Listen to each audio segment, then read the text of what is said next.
Assalamualaikum warahmatullahi wabarakatuh. Waalaikumsalam warahmatullahi wabarakatuh.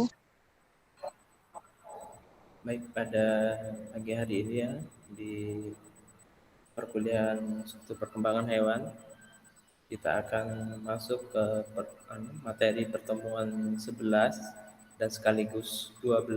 Kenapa saya majukan pertemuan ke-12 yang harusnya minggu depan kita itu libur ya. Jadi kita langsung saja jadikan satu pertemuan di hari ini. Yang akan kita bahas pagi ini adalah mengenai sistem koordinasi itu pada manusia, dan yang pertemuan ke-12 adalah tentang sistem saraf, indera dan hormon pada hewan. Kita bahas dulu yang pertama pada sistem koordinasi pada manusia. Sistem koordinasi itu sendiri adalah pengaturan pada manusia itu supaya manusianya itu bisa melakukan aktivitasnya dengan normal. Ini bisa dilihat di sini, itu meliputi sistem indera, ada sistem hormon dan sistem saraf. Nah ini.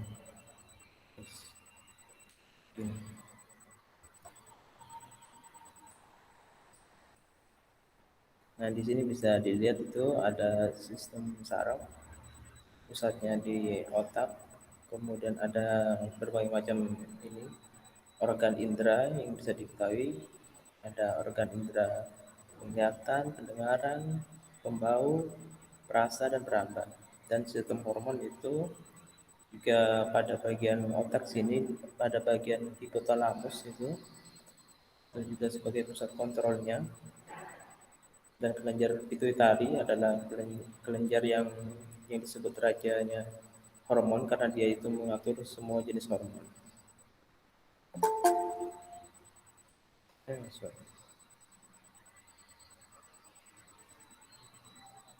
Masuk Miftah, ini masuk Miftah.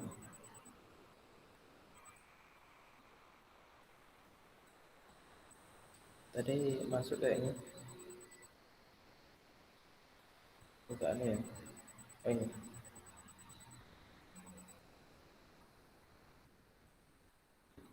Saya print screen lagi.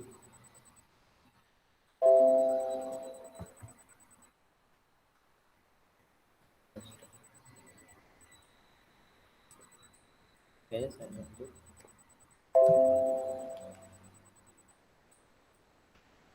Sekarang ke sistem koordinasi, baik itu pada hewan dan manusia itu pengaturannya ada sistem saraf, indera dan hormon. Ini fungsinya tentunya untuk menjalankan aktivitas makhluk hidup.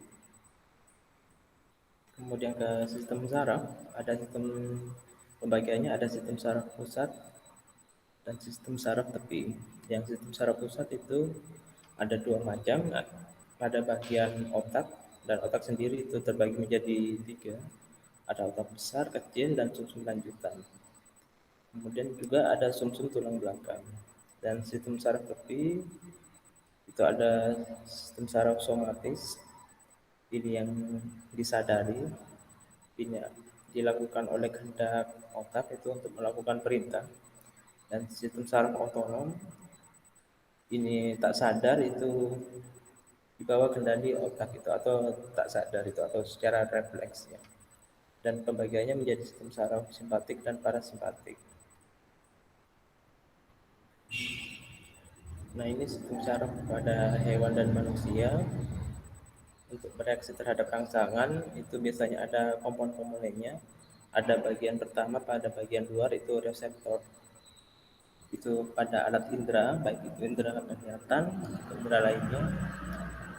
Kemudian reseptor itu ada fotoreseptor berupa mata, ini ada di deskripsi ya. Kemudian juga ada fonoreseptor, itu bisa dilihat di deskripsinya itu pada telinga. Kemudian ada mekanoreseptor di situ, itu adalah kulit. Kemudian kemoreseptor itu berupa rangsang kimia bagi pada lidah dan hidung. Kemudian juga sistem saraf dan adanya efektor. Nah, di sini itu rangsangan atau stimulusnya itu akan diterima di awal oleh reseptor, kemudian itu akan diolah ke otak, kemudian otak akan melakukan suatu perintah ke bagian organ-organ tubuh untuk melakukan perintah sesuai dengan perintah otak, baik itu bergerak atau menanggapi rangsangan.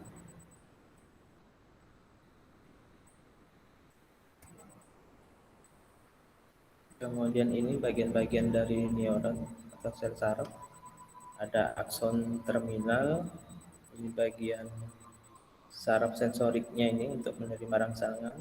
Kemudian akan diteruskan ke sitoplasma sel Schwann, kemudian dihubungkan ke sini dan akan masuk ke ini badan sel. Nah, badan sel ini biasanya terletak pada otak atau pada sumsum tulang belakang. Kemudian macam-macam neuron berdasarkan jumlah urutannya. Ada tiga ini, ada neuron unipolar bentuknya seperti ini. Kemudian neuron bipolar ada bagian tengah dan multipolar pada ujungnya.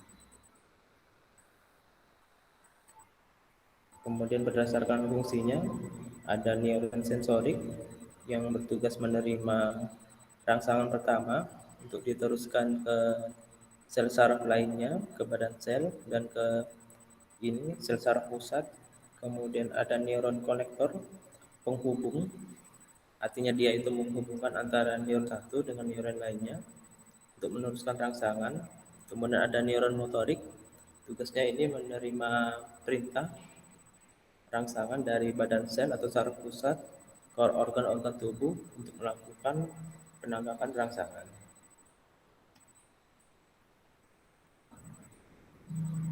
Kemudian di sini ada sel,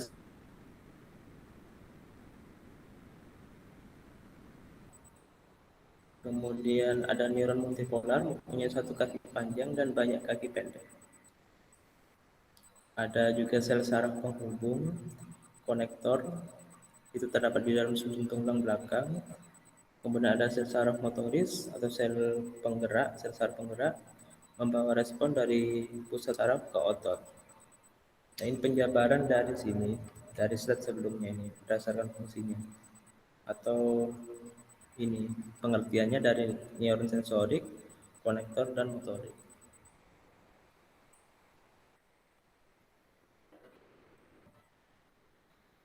Kemudian ini sinapsis, sambungan antara neuron yang satu dengan neuron yang lain. Berdasarkan tempatnya ada tiga macam, ini ada sinap aksomatik, sinap aksodendritik, dan sinap aksoaksonik.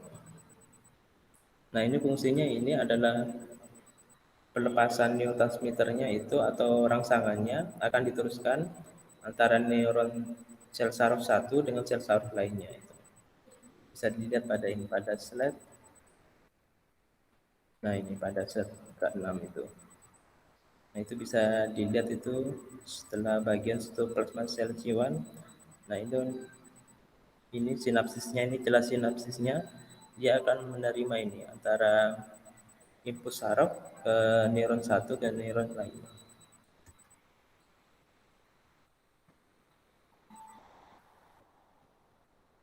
Kemudian ini ada impuls saraf, pengantar impuls saraf itu saraf dalam keadaan polarisasi akan dirangsang.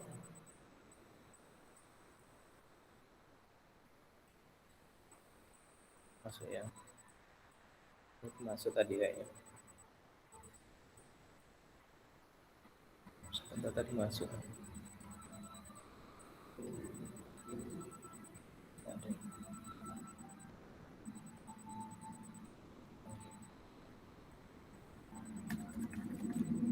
Saya absen lagi ya.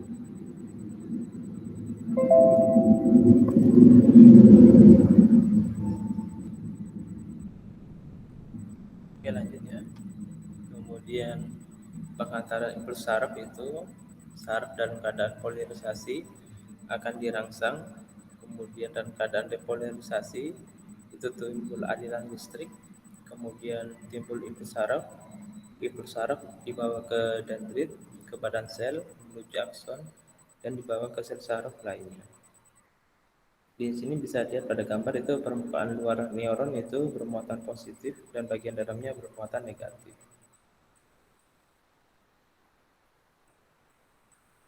Ini tadi sudah dijelaskan ya, sistem saraf ada yang sistem saraf pusat dan tepi. Sistem saraf pusat itu ada otak, kemudian ada sumsum tulang belakang. Sistem saraf tepi ada sistem saraf yang sadar, kemudian sistem saraf yang tidak sadar. Nah, ini pada otak, sistem saraf pusatnya, sayatan menghubungi sistem saraf pusat, yaitu otak dan sumsum tulang belakang. Nah, pada bagian otak ini ada otak besar, kecil, dan sumsum lanjutan. Sedangkan sistem saraf pusat lainnya adalah pada bagian sumsum tulang belakang. Yaitu kenapa pada tulang belakang ini perlu dilindungi, karena ini adalah fungsinya untuk meneruskan semua kendali dari organ tubuh juga itu menghubungkan ke otak.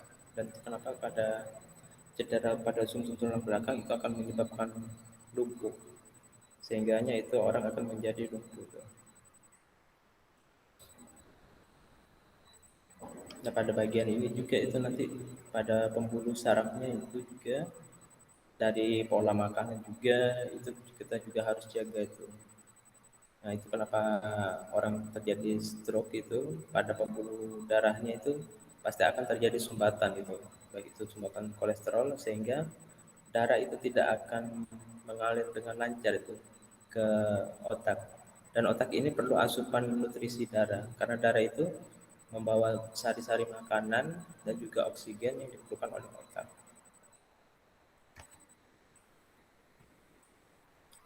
Kemudian otak itu terdiri atas 4 bagian, ada otak besar, kecil, tengah, dan sumsum penghubung. Otak itu dilindungi oleh tengkorak yang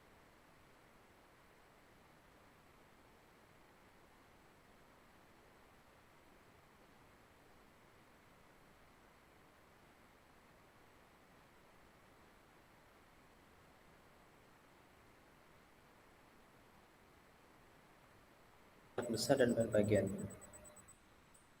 Dan di sini bisa dilihat itu pada bagian otaknya, pada bagian mana yang berfungsi sebagai penglihatan, kemudian membaca, bahasa, kewaspadaan, dan lainnya.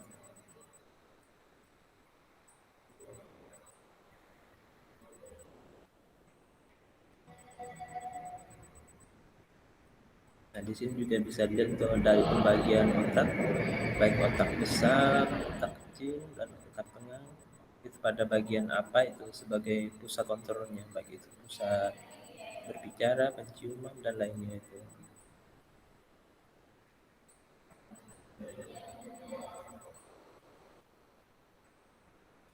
Sekarang ke otak besar ya, terbagi menjadi 4 bagian. Ada bagian dari lobus frontalis, fungsinya untuk mengatur gerakan-gerakan tubuh yang disadari. Kemudian ubun-ubun, lobus parietalis, itu fungsinya untuk mengatur kulit dan otot-otot terhadap panas, dingin, sentuhan dan tekanan. Kemudian ada pelipis, lobus temporalis, fungsinya sebagai pusat pendengaran, dan kepala belakang itu sebagai pusat penglihatan antara otak tengah dan belakang. Terdapat pusat perkembangan, kecerdasan, dan ingatan. Kemudian ada otak kecil, itu ada dua belahan, yaitu belahan otak kanan dan kiri.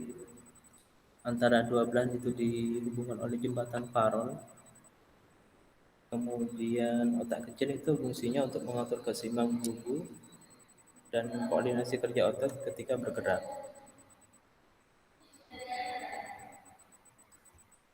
Nah, itu kenapa pada bagian kepala belakang ya itu otak kecil kita juga harus menjaga gitu. Nah, pada sinetron kenapa kalau saat dipukul di belakang itu orang lain akan pingsan karena itu pengendali pusat keseimbangan tubuh itu pada bagian otak belakang. Jika terganggu otomatis orang akan mengalami pingsan. Kemudian ini ke saraf pusat lainnya, sumsum tulang belakang. Bagian luar tepi medula spinalis berwarna putih dan bagian dalamnya berwarna abu-abu. Nah, fungsinya dari ini medula spinalis adalah mengantarkan impuls darah ke otak dan mengendalikan gerak refleks.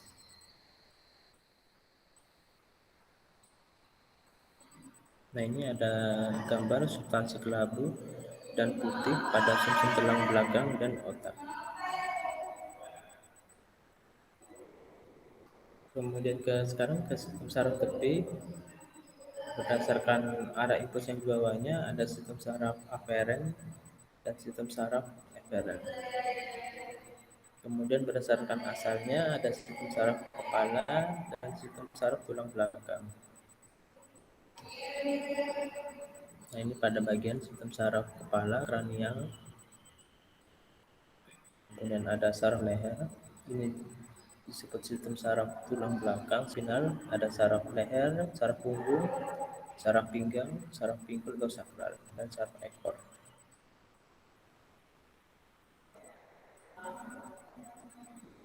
Sistem saraf tepi merupakan bagian tak terpisahkan dari jalur rangsang dan tangkapan pada sistem saraf pusat. Kemudian sistem saraf tepi itu dibangun oleh dua tipe sel saraf, yaitu sel saraf somatik dan sel saraf otonom. Kedua jenis sel saraf ini itu dibangun oleh sistem saraf sensorik dan motorik, sehingga menjadi perantara impuls antara tubuh dengan sistem saraf pusat. Nah, ini sistem saraf tak sadar yang tersusun atas sistem saraf simpatik dan parasimpatik, dan kerjanya tentunya berlawanan. Antara ada yang menaikkan aktivitas, kemudian ada juga yang menurunkan. Nah, ini perbedaannya dari sistem saraf simpatik dan parasimpatik. Kerjanya saling berlawanan sehingga terjadi keseimbangan tubuh.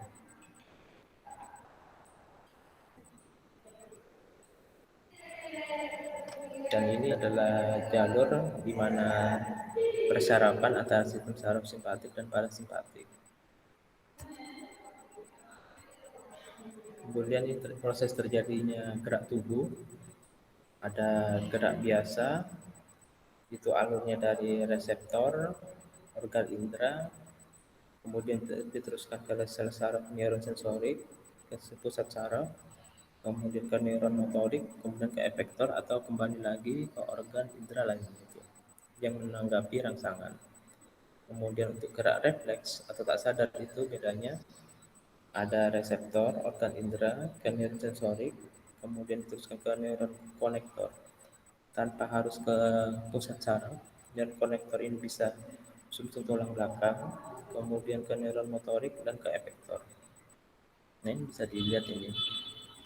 Bila lutut ini diberi suatu rangsangan ditusuk, kemudian di sini akan dilihat ada panah biru akan diterima oleh saraf sensorik, langsung diteruskan ke neuron konektor atau penghubung di sumsum tulang belakang dan akan diteruskan kembali ke organ efektor berupa otot pada otot lutut ini dan akan terjadi tangkapan rangsangan.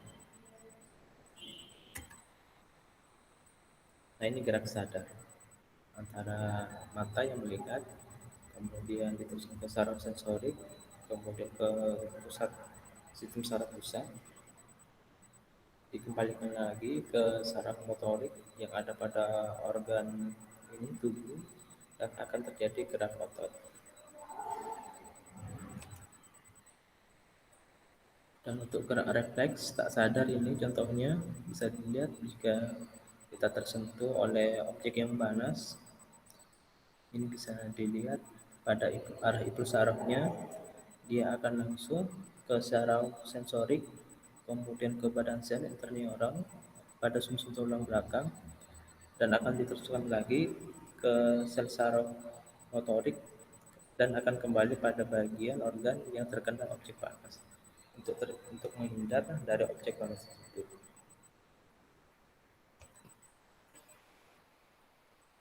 Sekarang ke sistem indera. Ini sekarang ke indera pembau atau hidung. Dan ini adalah bagian-bagian dari organ indera pada hidung, dan alurnya itu bau dari luar akan diterima oleh sel-sel olfaktori, kemudian diteruskan ke kemeroseptor, ke otak besar, ke pusat saraf, kemudian teruskan ke bulbus olfaktorius, dan diteruskan ke sel-sel rambut organ korti, dan masuk ke traktus olfaktorius. Ini indera pengecap. Struktur indera pengecap itu ada papila pada lidah, tunas pengecap, dan struktur tunas pengecap. Nah, pada bagian ini kenapa kita bisa menanggapi rangsangan pada benda yang dimakan itu karena di sini ada pada bagian saraf itu terbagi menjadi 4 ya, sudah diketahui itu dari dulu. Ada bagian rangsangan rasa manis pada bagian ujung depan, kemudian setelahnya itu ada rasa asin, belakangnya ada asam, dan yang paling belakang itu rasa pahit.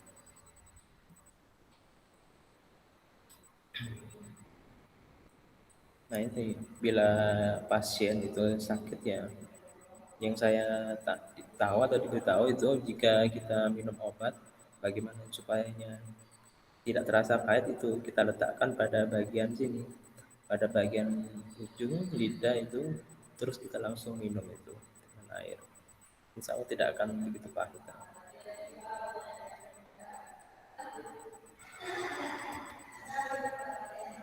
Kemudian permukaan atas lidah itu manusia itu bentuknya seperti beludru karena dilapisi oleh beberapa lapisan.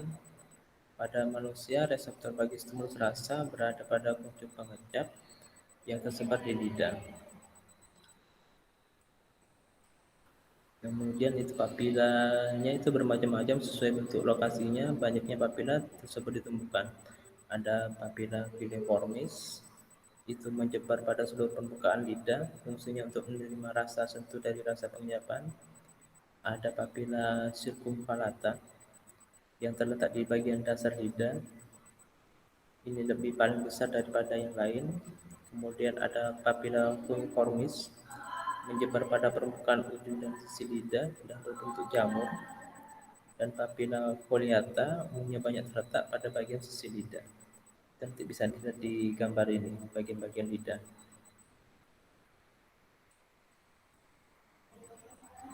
Kemudian seperti halnya indera lainnya, pengecapan itu merupakan hasil stimulasi ujung saraf tertentu.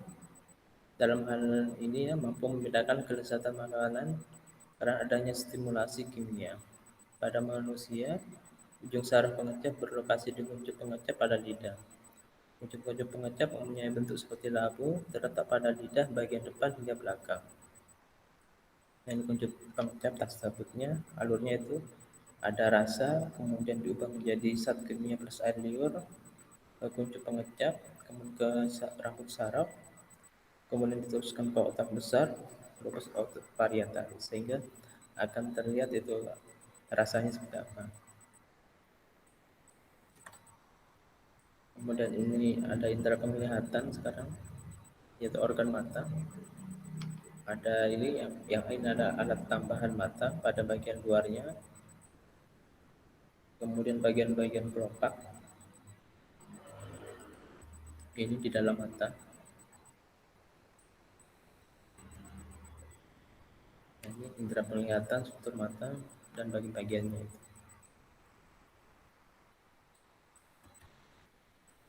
Nah, ini alur penglihatan.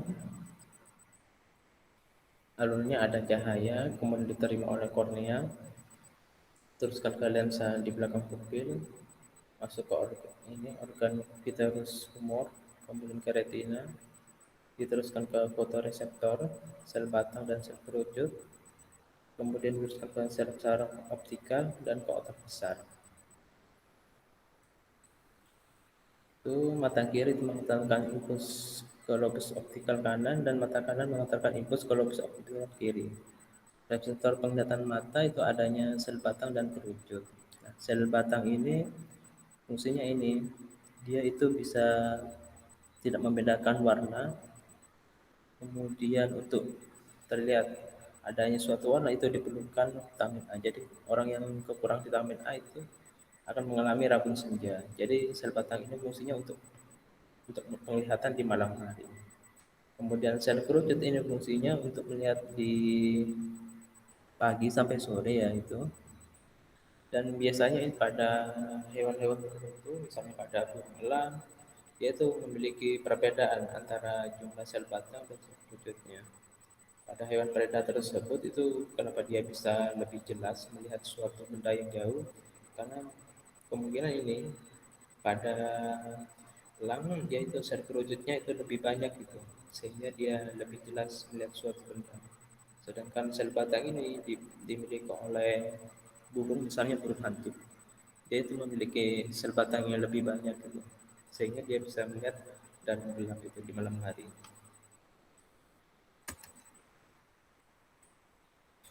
Kemudian ini ada kelainan pada mata, ada mata miopi, kemudian mata miopi yang dibantu dengan lensa jatuh, kemudian ada mata hipermetropi, dan ini adalah mata hipermetropi yang dibantu dengan lensa jatuh. Sekarang ke indera pendengaran pada telinga. Ini bagian-bagian dari telinga.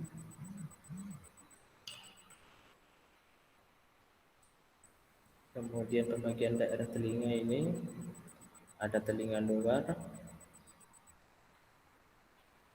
benar telinga tengah dan telinga dalam.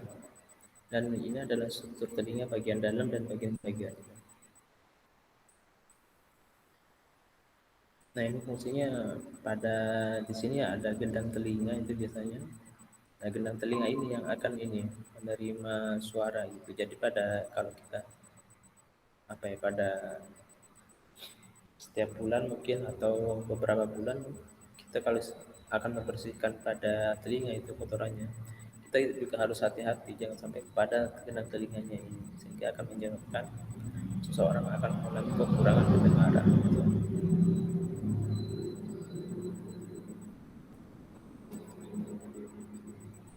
Jadi penampang alat pendengaran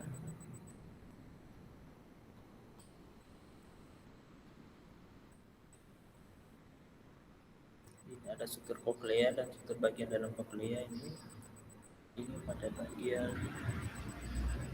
organ organ penglihatan ya harusnya. Kemudian ini ada telinga bagian luar dan bagian-bagiannya. Ini telinga bagian tengah, ada membran timpani, kemudian 3 tulang pendengaran, kemudian ada Eustachian tubes, itu saluran Eustachian ini. Terus ini bagian dari telinga bagian dalam. Kemudian ada alur pendengaran ini, ada getaran suara ke daun telinga, masuk ke membran timpani, kemudian ke 3 tulang pendengaran, ke koklea, kemudian diteruskan ke sel-sel organ bakteri, dan dilanjutkan ke sel saraf auditori dan ke otak besar. Sekarang ke indera peraba atau kulit. Ini bagian-bagiannya pada kulit ya. Ada sel saraf, sentuhan, dan tekanan. Nah, di sini pada bagian-bagiannya itu sel saraf pada bagian epidermis ini ada rangsangan itu berupa panas. Kemudian ada sentuhan lembut pada sel sarafnya itu. Kemudian juga ada bagian perasa nyeri, sakit di sini, dingin, dan lainnya.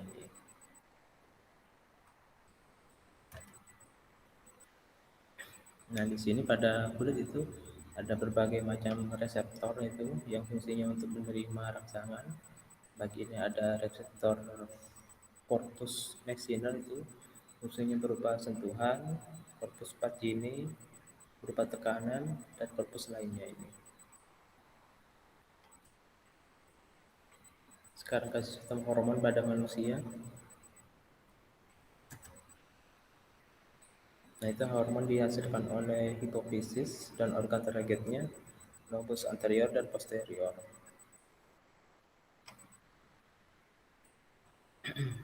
Nah, ini ada kelenjar tiroid dan paratiroid.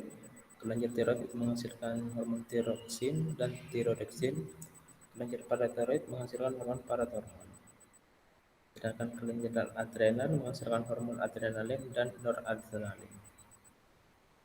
Nah, kelenjar hipofisis ini dia itu fungsinya ini untuk menghasilkan hormon lainnya, dan juga hormon lainnya ini juga untuk mengatur perkembangan dari manusia ini baik organ tubuh utamanya maupun organ sekunder, antar pembeda antara laki-laki dan perempuan. Kemudian ada kelenjar pankreas menghasilkan hormon insulin dan glukagon. Ini fungsinya untuk pengaturan kadar gula darah. Di sini bisa dilihat itu ya, lepasan insulin dari sel-sel beta pankreas. Kemudian sel-sel mengambil glukosa sebagai sumber energi atau diubah menjadi glikogen. Kemudian di sini hati mengubah glukosa menjadi glikogen, lemak dan protein. Kemudian di sini bentuknya glukosa itu akan menaikkan gula darah. Nah, jadi di sini fungsinya dari insulin itu fungsinya untuk menaikkan gula darah. Kemudian di sini juga ada terjadi di sini glukosa yang turun itu oleh hormon ini, hormon glukagon, fungsinya untuk menurunkan gula darah. Kemudian hati ini di sini mengubah glikogen menjadi glukosa dan konsentrasi gula darah juga meningkat. Jadi antara hormon insulin dan glukagon itu fungsinya ada yang menaikkan, baik itu insulin, dan glukagon menurunkan, sehingga terjadi homeostasis atau keseimbangan tubuh untuk mengatur gula darah.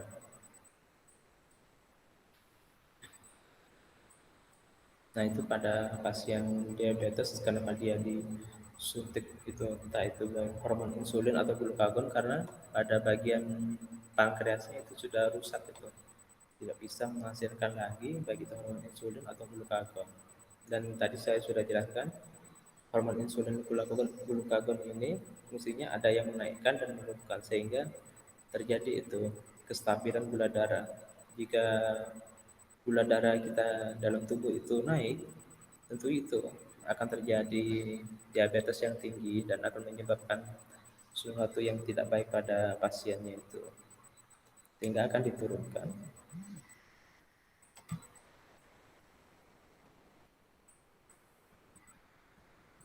Nah, ini keseimbangan air dan garam, tekanan darah, level gula darah, kemudian kekuatan otot, mood seseorang, sistem imun, hati, paru-paru, pembuluh darah, dan sistem saraf. Di sini diatur oleh ini kelenjar pituitari. Nah, kelenjar pituitari ini menghasilkan hormon-hormon yang fungsinya untuk mengatur ini keseimbangan tubuh pada organ-organ tubuh.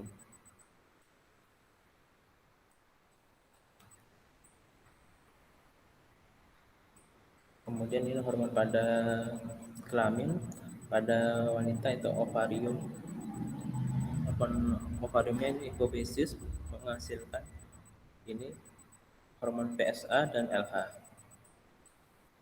Kemudian itu ada estrogen, itu membentuk suatu jaringan tubuh pertumbuhan, misalnya pada ini tulang pinggul, kemudian kelenjar susu. Kemudian ada progesteron juga mengatur perkembangan kelenjar susu dan organ reproduksi. Sedangkan pada laki-laki hipofisisnya juga menghasilkan hormon LH dan PSH. Di sini ada kemudian hormon ini bentuknya testosteron, baik itu pada otak, kemudian pada organ pria, jaringan tubuh, dan ini ada tubulus semifluous. Kemudian di plasenta pada wanita ini menghasilkan hormon gonadotropin, korion, estrogen, progesteron, dan somatotropin. Jadi pada wanita itu mungkin susah hamil atau pada bagian rahimnya itu bisa disuntikan ini sejenis hormon ini untuk memicu terjadinya pembentukan hormon kembali.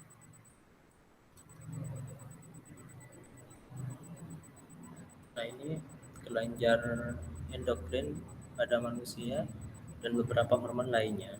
Ada hipotalamus yang dilepaskan dari ini pituitari, dan hormon yang meregulasi pituitari anterior. Nanti bisa dibaca.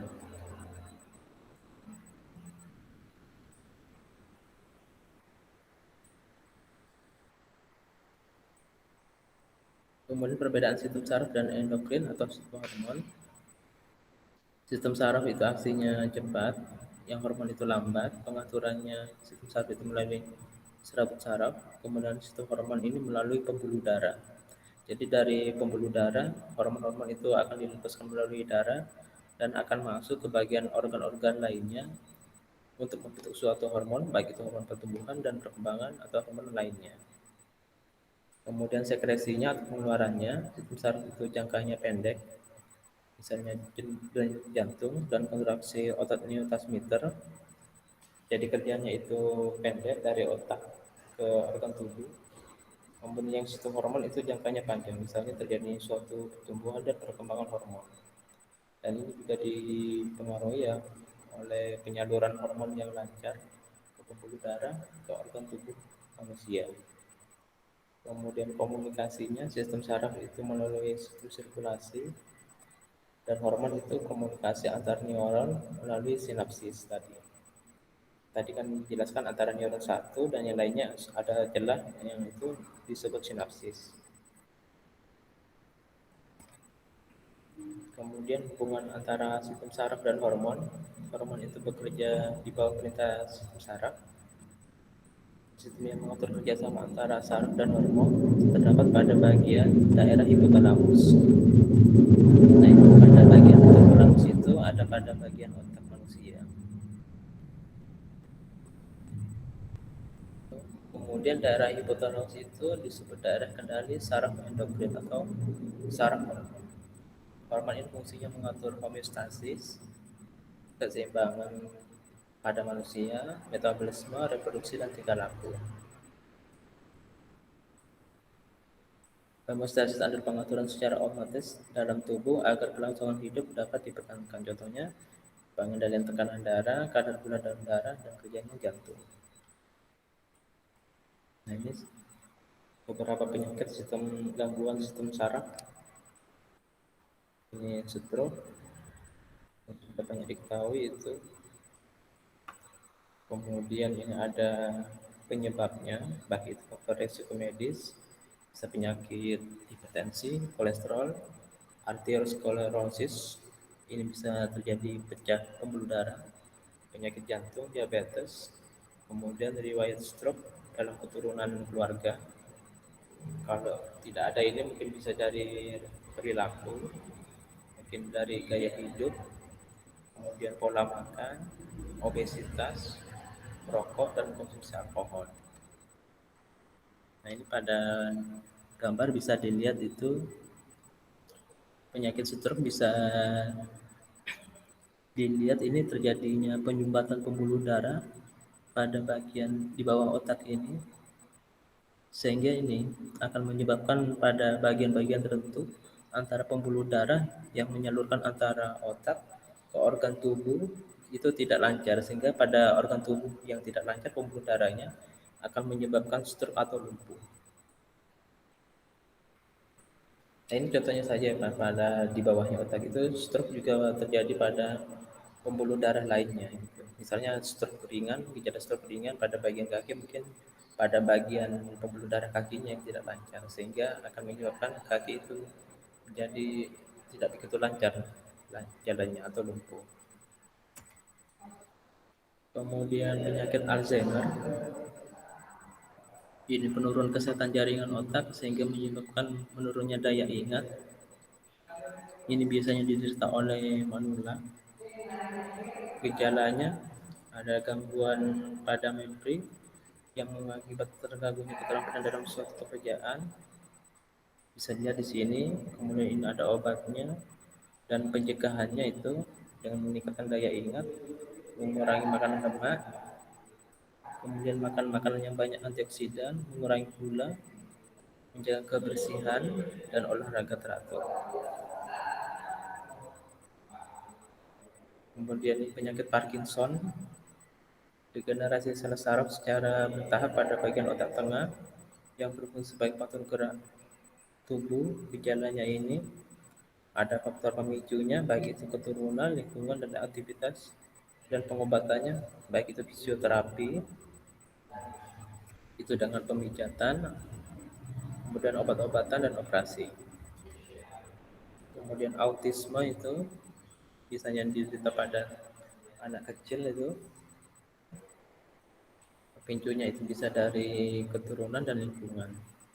Gejalanya ini perkembangan bahasa atau bicaranya itu lambat, tidak bisa bermain dengan anak seusianya, sukar berkomunikasi, beraktif, menyendiri, dan sukar menunjukkan kasih sayang. Pengobatannya bisa dengan terapi atau obat-obatan untuk mengurangi impulsif dan beraktifnya, dan juga melalui pendekatan. Kemudian ada amnesia, kondisi di mana seorang kehilangan ingatan seperti informasi pengenal dadanya.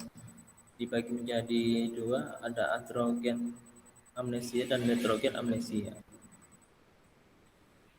Penyebabnya ini bisa dari stroke, kurang oksigen, tumor pada area otak, dan Alzheimer. Risiko terserang amnesia bisa menyebabkan ini operasi otak dan lainnya. Pencegahannya ini tidak meminum alkohol, memakai helm supaya kalau terjadi kecelakaan tidak menyebabkan ini pada bagian otaknya. Kemudian pengobatan infeksi dengan cepat, kemudian segera berobat jika ada gejala stroke. Kemudian penyakit lainnya itu pada saraf ada tumor otak. Kemudian tumor otak itu ada beberapa macam, ada glioma dan lainnya yang bisa dibaca.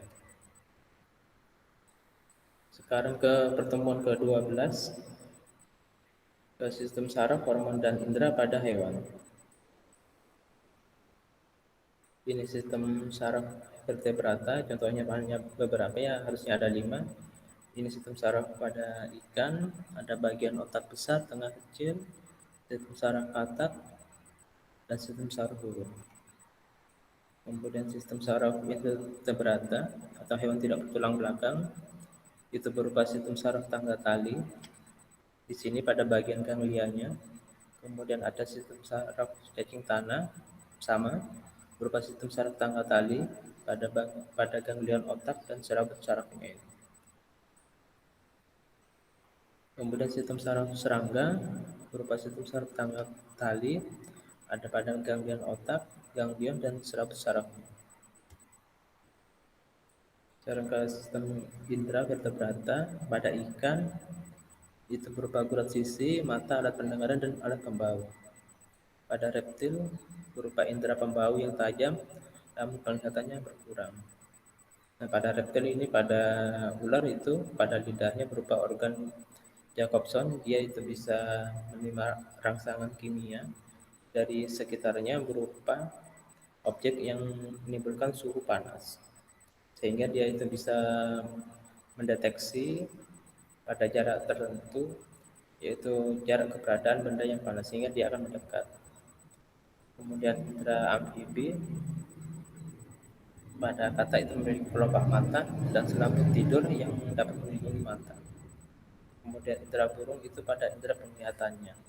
Baik, tadi saya sudah jelaskan dengan kelebihannya pada ini hewan yang beraktivitas di siang hari itu baik diurnal itu dia akan memiliki sel kerucut yang lebih banyak, sedangkan pada hewan nokturnal atau malam hari dia akan memiliki sel batang yang banyak untuk membantu penglihatannya.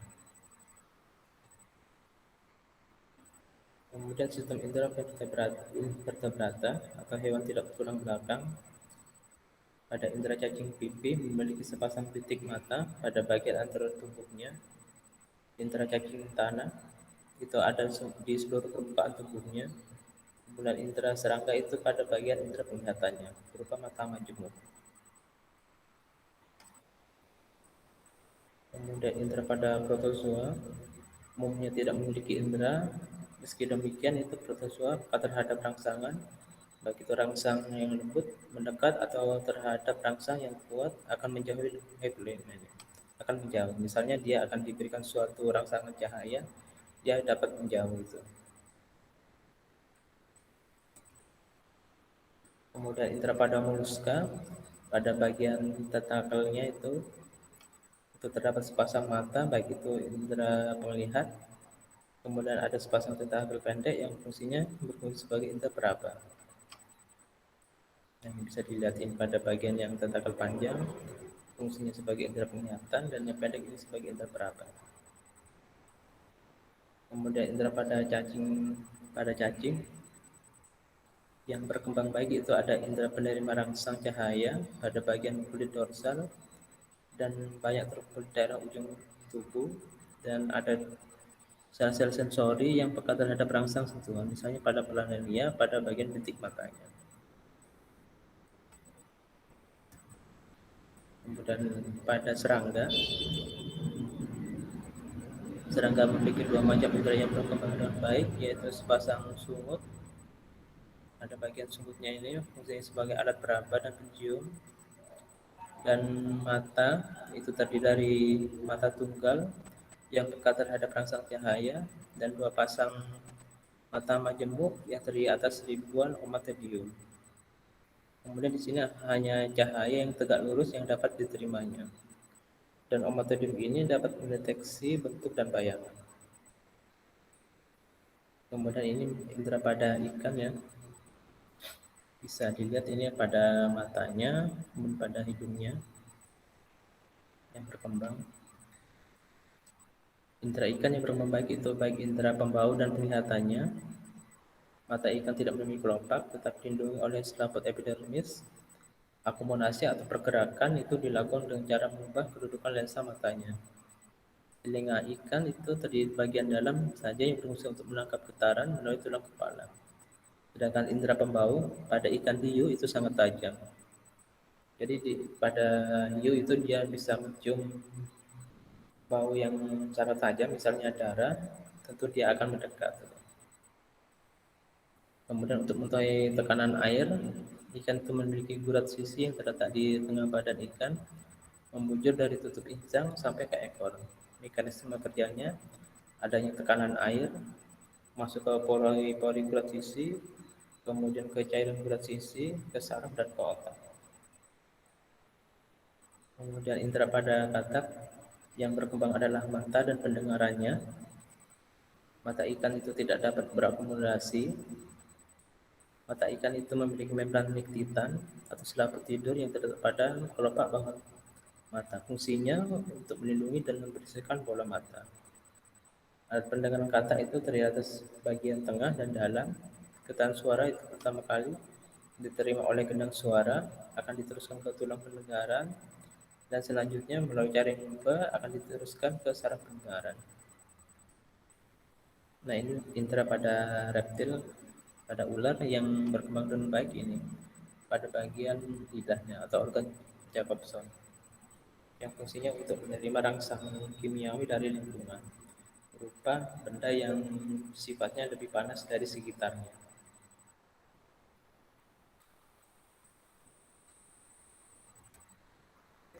Nah, ini penglihatan pada burung dan manusia. Jika pada manusia pada jarak tertentu itu akan terlihat seperti ini, samar-samar. Sedangkan pada burung dengan kelebihan sel batang dan kerucutnya akan terlihat lebih jelas.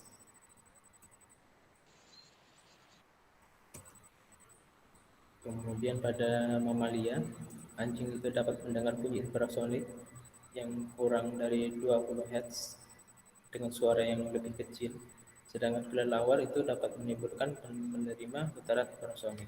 Nah, pada mamalia ini, pada kelelawar, dia itu selain memiliki kelebihan dengan menimbulkan dan menerima getaran infrasonik, sehingganya dia itu bisa terbang dengan bebas di malam hari yang gelap tanpa terbentur.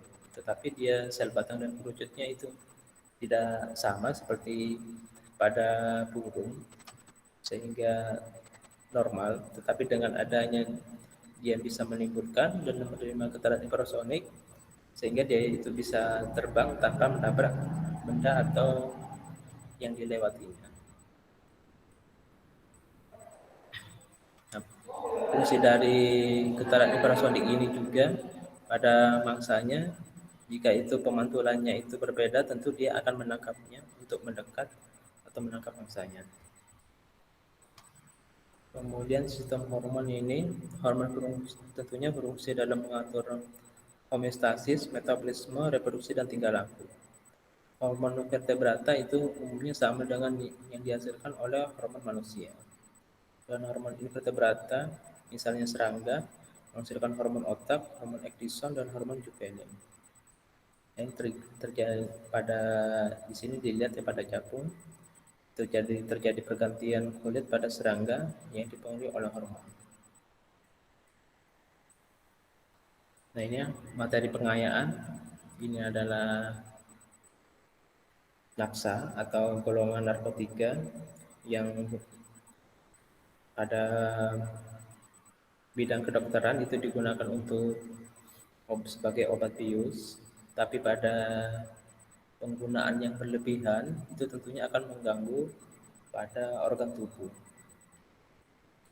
Nah, di sini nafsa merupakan akronim dari narkotika, psikotropika, dan zat aktif. Dampak positifnya itu pada bidang kedokteran itu sebagai obat bius dan antiseptik, dan dampak negatifnya tentunya merusak tubuh dan menyebabkan kematian. Nah, ini pengguna nafsa itu ada beberapa yang membuat tertarik, baik itu dari coba-coba, dari pergaulan, ataupun dari hal lainnya. Nah, ini penyebab penggunaan nafsa baik itu dari dalam dan luar. Dari dalam itu akan menyebabkan perasaan berubah-ubah. Kemudian dari luar itu baik itu oleh dorongan sosial atau lingkungan ataupun dari teman. Nah, ini rokok juga termasuk nafsa. Kenapa demikian? Karena itu juga menyebabkan ketagihan. Kemudian nafsa menurut jenisnya ada narkotika golongan 1 sampai 3, psikotropika golongan 1 sampai 4, dan zat aditif itu tergolong alkohol, inhalasi, dan narkotika sendiri. Kemudian menurut dampaknya, ini nafsa ada yang depresan, sifatnya menekan kerja saraf pusat. Kemudian itu dampaknya ini akan membuat pemakai tidur atau tidak sadarkan diri. Sedangkan yang stimulan itu sama, sifatnya merangsang kerja saraf pusat. Dampaknya itu membuat pemakainya menjadi segar, aktif, dan bersemangat. Ini yang biasanya digunakan oleh artis ya, karena dia itu bisa bekerja dari pagi sampai malam itu, karena biasanya itu mereka kalau tidak tahu agama tentu akan memakai ini untuk membuat tubuhnya tetap fresh sehingga kerjanya tetap aktif itu dari mungkin stadium 1 ke stadium TV lainnya, tapi ini tidak dibenarkan. Kemudian ada yang halusinogen, sifatnya menimbulkan halusinasi. Kemudian pada pemakainya itu membuat terganggunya perasaan oleh si pembawanya. Coba. Nah, ini contoh-contoh dari narkotika. Kemudian berdasarkan bahan pembuatannya ada narkotika alami, itu dari bahan alam, dan sintetis dibuat oleh manusia untuk keperluan medis. Kemudian juga ada narkotika semi sintesis, yaitu zat atau obat yang diproduksi dengan cara isolasi atau mengekstrak atau mengambil dari alam. Nah, ini narkotika berdasarkan jenisnya ada golongan 1, 2, dan 3. Nah, ini sifatnya yang golongan 1 itu digunakan untuk kepentingan ilmu pengetahuan, golongan 2 untuk pengobatan yang pilihan terakhir, dan ketiga digunakan dalam terapi. Nah, ini bahayanya dari narkotika golongan pertama. Kemudian ini beberapa contoh narkotika golongan pertama. Kemudian ini beberapa contoh narkotika golongan kedua dan efeknya itu.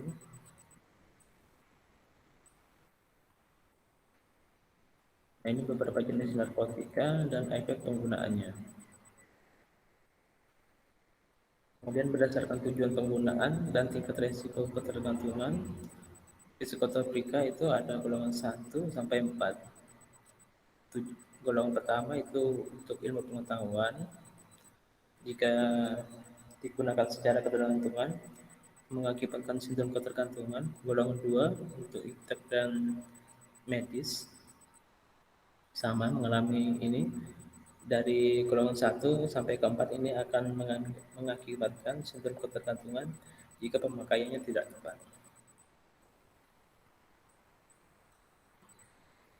Nah, ini contoh psikotropika, kemudian beberapa jenis psikotropika dan efek penggunaannya. Kemudian zat aditif, ada narkotika, obat penendang, dan alkohol.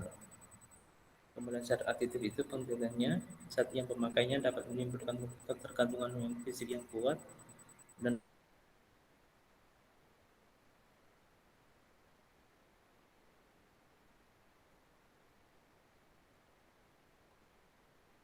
hanya dari fermentasi sembilan bahan yang digunakan untuk membuat alkohol bisa dari beras, ketan, singkong, perasan anggur. Fungsi utamanya itu dari alkohol ini adalah mensterilkan atau membersihkan alat-alat kedokteran dari bakteri.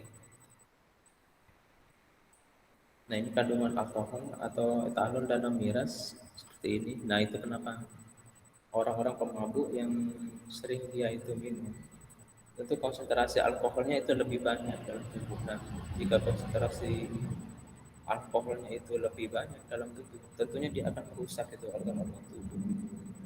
Jadi tidak dibenarkan untuk alkohol digunakan selain ini untuk tujuan medis ataupun untuk membersihkan alat-alat kedokteran.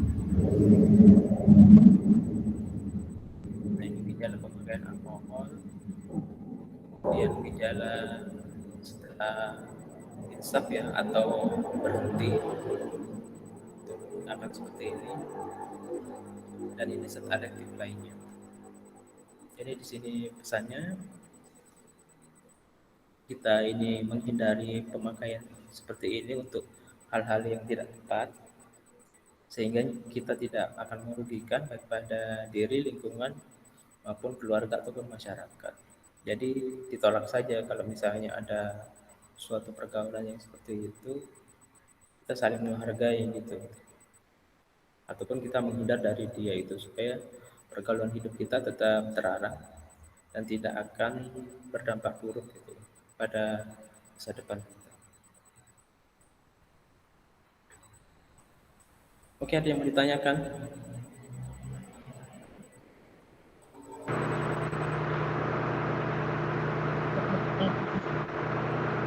Belum ada, Pak. Oke, terima kasih atas kehadirannya pertemuan 11 dan 12 ini. Minggu depan kita libur ya, tidak ada kuliah kembali 2 minggu berikutnya. Terima kasih atas kehadirannya. Saya akhiri. Assalamualaikum warahmatullahi wabarakatuh. Waalaikumsalam warahmatullahi wabarakatuh.